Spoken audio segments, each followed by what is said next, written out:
isa. Gusto ko rin, wala din akong mga, siyempre, magulang tayo eh. Masarap may tatay. Oo. Pangalan nila kuya? Cesar. Cesar. Sige po, let's pray po. Thank you, Jesus. Lord, salamat Panginoon sa buhay ni Kuya Cesar.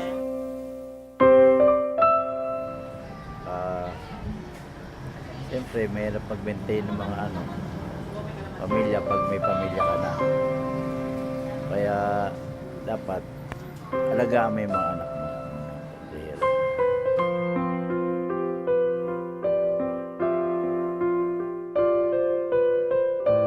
Ano to? Nakakamukha lang din ako rito. Namumorsyento lang ako rito. So yun po, mahirap po maging tatay. Mahirap. Pero masaya naman po. Oo. Kahit mahirap, masaya.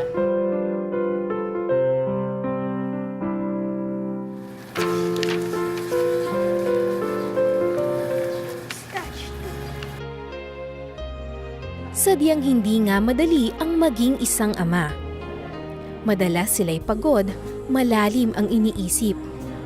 Minsan hindi natin sila maintindihan. Ngunit ganun pa man, sa paglubog ng araw, sila'y ating lantay na takbuhan. Magkakaiba man tayo ng karanasan sa ating mga ama, huwag mong kalimutan ang pag-ibig ng ating amang nasa langit. Lagi siyang nariyan upang tayo'y kalingain at alagaan.